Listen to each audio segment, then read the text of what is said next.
எல்லோருக்கும் வணக்கம். என் பேர் கர்ணா. இப்போ நான் சிவகங்கையிலிருந்து 30 கிலோமீட்டர் தொலைவில் இருக்கிற சிறுவயல் அப்படிங்கிற ஒரு அரண்மனை இருக்கேன். இங்கே என்ன இருக்குது, எப்படி இருக்குது, எல்லாமே தெரிஞ்சுக்கலாம். வாங்க வீடியோக்குள்ளே போகலாம். வேலு நாச்சியார் பயன்படுத்தின வாள் இது. நம்மளுடைய பாரம்பரிய வளரி. மருது சகோதரர்கள் உடற்பயிற்சி செய்தது. போரில் பல பேரை வதம் செய்த குத்தீட்டி.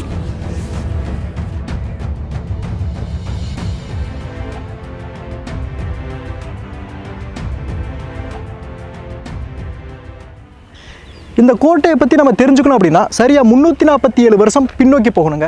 1674 ராமநாதபுரம். அதை ஆட்சி பண்ணிட்டு இருக்கிறது யார் அப்படின்னா கிழவன் சேதுபதி.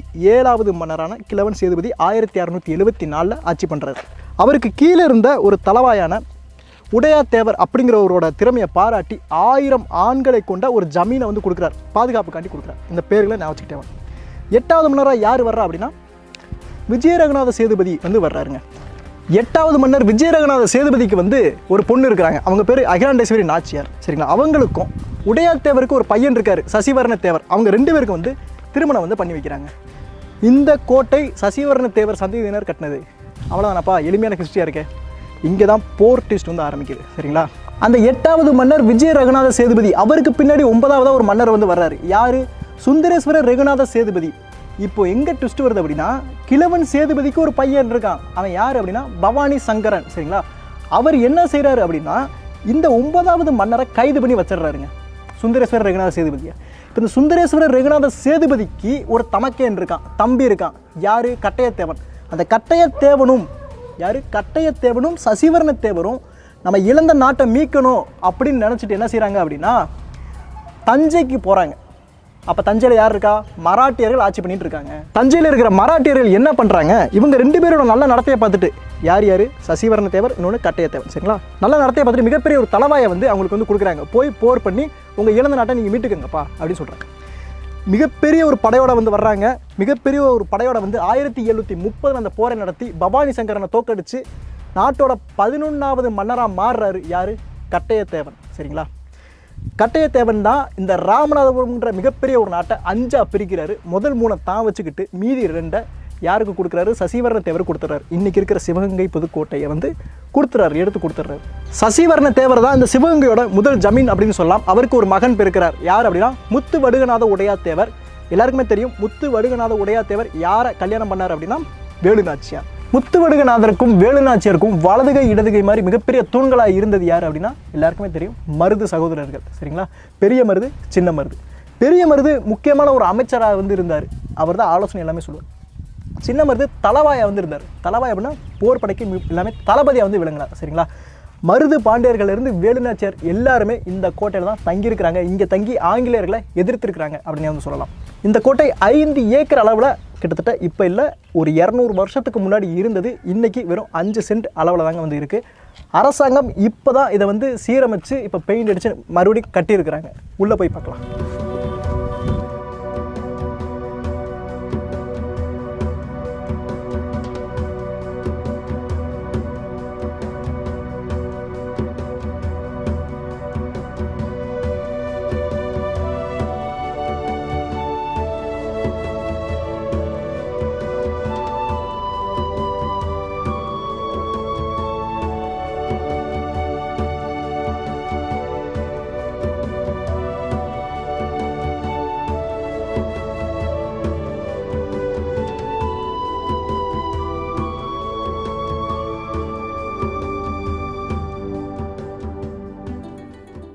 இந்த அரண்மனைக்கு பேர் சிறுவயல் அரண்மனைன்னு கூட சொல்லுவாங்க, இல்லை மருது சகோதரர்கள் கோட்டைன்னு கூட சொல்லுவாங்க. யாரை ஏமாத்துற? பார்த்தா இப்போ பண்ண மாதிரி இருக்குது. இப்போ தாங்க நம்ம அரசாங்கம் புதுப்பிச்சாங்க 6 மாதத்துக்கு முன்னாடி. நான் 6 மாதத்துக்கு முன்னாடி சங்கரபதி கோட்டை அப்படின்னு ஒரு வீடியோ போட்டேன். அங்கே முடிச்சுட்டு அப்படியே இங்கே தான் வந்தேன். அந்த கோட்டையை எடுத்து முடிச்சுட்டு இங்கே தான் வந்தேன். அப்போ தான் கட்டிக்கிட்டு இருந்தாங்க. அப்போ 2 கட்டிக்கிட்டு இருந்ததால் 2-3 ஃபுட்டேஜ் எடுத்தேன். அப்பையும் காட்டுறேன். இப்போ எப்படி இருக்கு பாருங்கள். நம்ம அரசாங்கம் புதுப்பிச்சிருக்கிறாங்க. அவர்கள் கட்டப்பட்ட காலகட்டத்தில், அதாவது மருது சகோதரர்கள் இருந்த காலகட்டத்தில் செங்கற்களை தான் இதை வச்சு இப்படி பண்ணியிருக்கிறாங்க. 250 வருஷத்துக்கு முன்னாடி கட்டப்பட்டது. இப்போ மேலே நம்ம அரசாங்கம் இந்த சிமெண்ட்லாம் பூசி இப்படி பண்ணி விட்ருக்காங்க. உள்ளே போய் பார்க்கலாம். 3 ரூம் தாங்க இருக்குது. சரிங்களா? ரொம்பவே சின்னதாக 5 சென்ட் மட்டும் தான் இருக்குது. 5 ஏக்கரில் இருந்தது இன்றைக்கி 5 சென்ட் தான் இருக்குது. அரசாங்கம் பெயிண்ட் அடிச்சிட்டாங்க.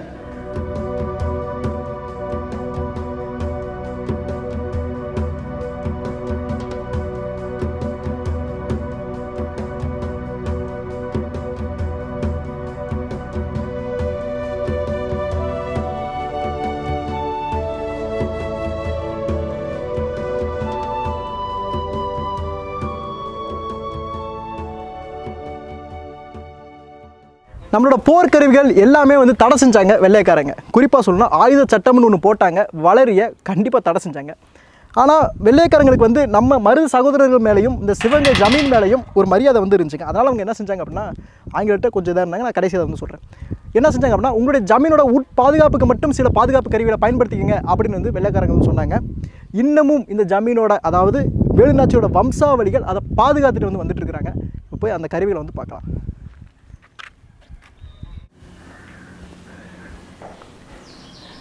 அவர்களுடைய அரண்மனை, அதாவது அவர் வாழக்கூடிய வீட்டுக்கு வந்திருக்கோம். ஜமீன்களோட புகைப்படங்கள் வந்து இங்கே வச்சுருக்காங்க. உள்ளுக்குள்ள அப்படியே போகலாம்.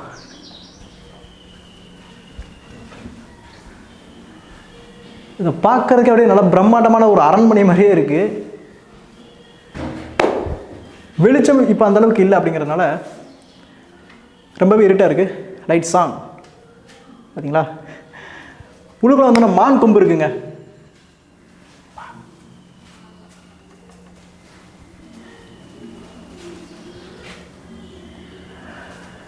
அப்படியே தாண்டி போனோன்னா அவங்க பயன்படுத்தின கருவிங்க இங்கே இருக்குது.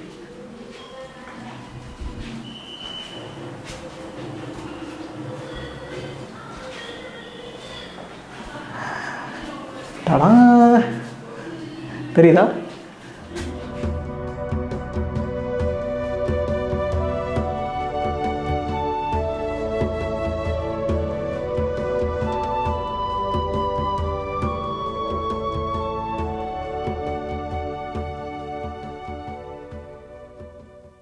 இங்கே 2 விதமாக வந்து இருக்குங்க. கீழே இருக்கிறது எல்லாமே நம்ம உடல் வலிமைக்காக பயிற்சி பண்ணக்கூடிய கருவிகள். மேலே இருக்கிறது எல்லாம் போர் கருவிகள். வரிசையாக வந்து பார்க்கலாம். பயிற்சியிலிருந்து வருவோம். முதல்ல கரலாக்கட்டை, இதை தூக்கி பயிற்சி பண்ணியிருக்கிறாங்க. இதான் இருக்கிறத வெயிட் கம்மி, ஆனால் இதுவே வெயிட்டாக தான் இருக்குது இந்த காலத்தில். அதுக்கு அடுத்தது இந்த கரலாக்கட்டை வந்து பெரிய மருது பயன்படுத்தியிருப்பார் அப்படின்னு என்னுடைய வியூகம். சரிங்களா? ஏன்னா பெரிய மருது பற்றி ஒரு ஆங்கிலேயர் வந்து ஒரு புத்தகத்தில் எழுதியிருக்காரு. என்ன எழுதியிருக்காருன்னா, அவர் மிக வலிமையானவர் எழுதியிருக்காரு. அந்த காணொலி கடைசியில் அது என்னன்னு சொல்கிறேன். இது ரொம்பவே அப்பாடி, இது பாருங்க, இது தூக்கிட்டு சுற்றிருக்காருங்க. அவ்வளோ வெயிட்டாக இருக்குது.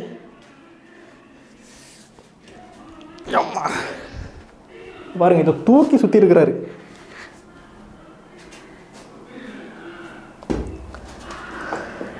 இது எல்லாமே உடற்பயிற்சி கருவிகள். இங்கே பாருங்கள், எல்லாமே சின்ன இதுதான். இது மருசு உடற்பயிற்சி பண்ணியிருப்பாங்க. கல், இது ஃபுல்லாக கல். சரிங்களா? உடற்பயிற்சி பண்ணுது. இதுதான் இருக்கிறதுலே வெயிட் கம்மியானது. அதிகமான வெயிட்டு கீழே இருக்குது. என்ன பீரங்கி குண்டு மாதிரி இருக்குங்க. பீரங்கி குண்டு மாதிரி இருக்குது. ஒரு 8 கிலோ இருக்கும். அடுத்ததாக இருக்கிறது வாள். வேலுநாச்சியார் பயன்படுத்திய வாள். பாருங்கள், பக்கிள்ஸ் மாதிரிலாம் இருக்குது. தொங்க விட்டுக்கிறது. இப்படி தொங்க விட்டுருப்பாங்க நம்ம மன்னர்கள் எல்லாரும் வாழும் இப்படி தான் இருக்கும். ஏதாவது ஒரு வருது அப்படின்னா, யாராவது ஒருத்தர் திடீர்னு ஏதாவது அட்டாக் பண்ண வர்றா அப்படின்னா இப்படி பிடிச்சிருப்பாங்களா, எடுத்து இப்படி உடனே.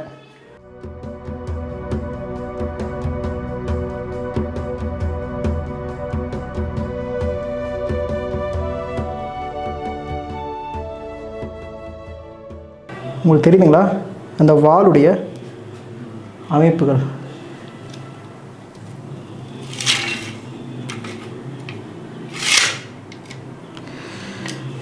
இங்கே பாருங்கள்,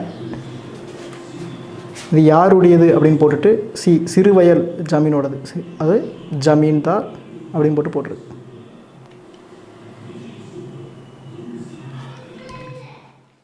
அடுத்து இருக்கிறது வளரி. இந்த வளரிக்காகத்தான் ஆங்கிலேயர்கள் வந்து முக்கியமாக வந்து தடையை செஞ்சாங்க, ஆயுத சட்டம் வந்து கொண்டு வந்தாங்க. ஏன்னா அவங்களுக்கு இது எங்கே இருந்து வருதுன்னே தெரியல, திடீர்னு என்னமோ ஒன்று பறந்து வருது, டம்முன்னு அடிச்சிருது. வளரி நம்ம சங்க காலத்துலேருந்து நம்மளுடைய ஒரு ஆயுதமாக வந்துருந்துருக்கு. இது மர வளரி. வளரியில் 2 விதத்தில் இருக்குது. ஒன்று இரும்பில் செஞ்சுருப்பாங்க, அது சோழியை முடிச்சு விட்டுரும். இந்த வளரி சுயநினைவை இழக்க வச்சிரும். நம்ம அந்த நேரத்தை தப்பிக்கிறதுக்கு இதை வந்து பயன்படுத்தியிருக்கிறாங்க. முக்கியமாக பெண்கள் போரில் வந்து இதை பயன்படுத்தியிருக்கிறாங்க. வெயிட் கம்மியாக தாங்க இருக்குது. இதுலேயும் இது யாருடைய ஈட்டி அப்படின்னு எழுதியிருக்காங்க. இது வந்து குத்து ஈட்டி, குத்துவோம் இதை வச்சுக்கிட்டு, சரிங்களா? குத்து ஈட்டி போரில் பயன்படுத்தக்கூடியது. இந்த டிசைன் முதல்ல நல்லாவே பண்ணியிருக்காங்க, ரொம்பவே ஷார்ப்பாக இருக்குது. கிட்டத்தட்ட 300 வருஷம் கழிச்சும் ஷார்ப்பாக இருக்குது.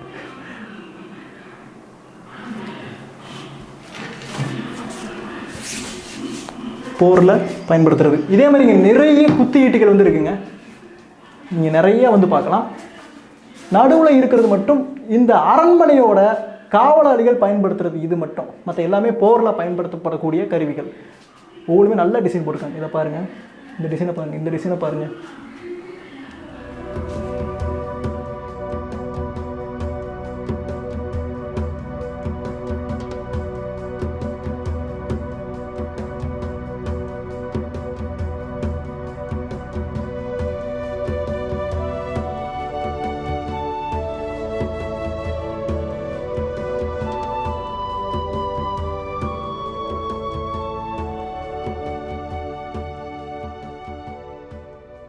இந்த சிறுவயல் அரண்மனை வந்து பார்த்தோம். அதை பெரிய மருது சின்ன மருது அரண்மனை அப்படின்னு கூட சொல்லுவாங்க. அவர்கள் பயன்படுத்திய கருவிகளும் பார்த்தோம். இப்போ இந்த பெரிய மருது சின்ன மருது பற்றி ஆங்கிலேய தளபதி ஜேம்ஸ் வெல்ஷ் என்ன சொல்கிறாருன்னு பார்க்கலாம். ஏன்னா அவர்கள் கூட தான் நட்புறவு வந்து வச்சுருந்தாங்க. எது வரைக்கும் அப்படின்னா, மருது சகோதரர் ஊமத்துறைக்கு அடைக்கலம் கொடுக்குற வரைக்கும். அடைக்கலம் கொடுத்ததுக்கப்புறம் எதிரியாக மாறிட்டாங்க. அதுக்கப்புறம் தான் ஆங்கிலேயர் போர் தொடுத்து தூக்கில் வந்து போட்டாங்க. சரி, என்ன சொல்கிறார் அப்படின்னா, அவர் ஒரு புத்தகம் எழுதியிருக்காரு. அந்த புத்தகத்தில் என்ன சொல்கிறார் அப்படின்னா, பெரிய மருது வந்து வெள்ளைன்னு சொல்லுவோம், சரிங்களா? வெள்ளைன்னு அந்த காலத்தில் அழைச்சிருக்காங்க. என்ன சொல்கிறார் அப்படின்னா ஒரு புத்தகத்தில், he was a great sportsman and gave his whole time to hunting and shooting. அவர் மிகச்சிறந்த ஒரு விளையாட்டு வீரர். அவர் வாழ்க்கையில் அதிகபட்சமாக அவர் வந்து வேட்டைக்கு தான் வந்து பயன்படுத்தியிருக்கிறார் அப்படிங்கிற சொல்கிறது. Being a man of uncommon stature and strength அப்படின்னு சொல்கிறார். அவர் வந்து அபரிமிதமான ஒரு அந்தஸ்தையும் வலிமையும் கொண்டிருந்தார்னு சொல்கிறாரு. குறிப்பாக இடத்துல என்ன சொல்கிறார் அப்படின்னா, அவர் 2 விரல்களால் ஒரு ஆற்காட்டு நாணயத்தை வளைக்கக்கூடியவர், அந்தளவுக்கு வலிமை கொண்டவர் அப்படிங்கிறத ஜேம்ஸ் வில்சன் சொல்கிறார். அப்படியே சின்ன மருதை பற்றி என்ன சொல்கிறார் அப்படின்னா, அவர் கருமையான நிறத்தை கொண்டவர், இருந்தாலும் அவர் பண்பானவர், அழகானவர் அப்படி சொல்கிறார். எளிமையாக பழகக்கூடியவர் சின்ன மருது அப்படி சொல்கிறார். தன் கண் அசைவிலே எல்லாரையும் வந்து வச்சுருப்பாராம், சரிங்களா? அவ்வளோ ஒரு பெரிய இதாக இருந்தாலும் அவருக்குன்னு காட்ஸ் யாருமே இருக்க மாட்டாங்க அப்படின்னு சொல்கிறாரு. அவர்கிட்ட தான் இந்த ஆங்கிலேய தளபதி என்ன செஞ்சுருக்காரு அப்படின்னா, வளரி எப்படி உருவது, குத்திட்டு எப்படி எரிவது அப்படின்னு எல்லாமே கற்றுக்கிட்டதாகவும் சொல்கிறாங்க. ஒரு அற்புதமான ஒரு இடங்க. என் வாழ்க்கையில் இன்றைக்கி இது ஒரு மறக்க முடியாத ஒரு நாள் அப்படின்னு சொன்னால், கிட்டத்தட்ட வேலுநாச்சியார் மருசகோதரர் பயன்படுத்திய ஆயுதங்களை எனக்கு பார்க்கக்கூடிய, தொட்டு பார்க்கக்கூடிய ஒரு அனுபவம் வந்து கிடச்சிது. ரொம்பவே சந்தோஷமாக இருக்குது. சிறுவயல் அரண்மனை நம்ம சிவகங்கை மாவட்டத்தில் இருக்குது. கண்டிப்பாக வந்து எல்லாருமே பாருங்கள். இதே மாதிரி ஒரு அற்புதமான அடுத்த ஒரு காலையில் உங்களை சந்திக்கிறேன். நன்றி.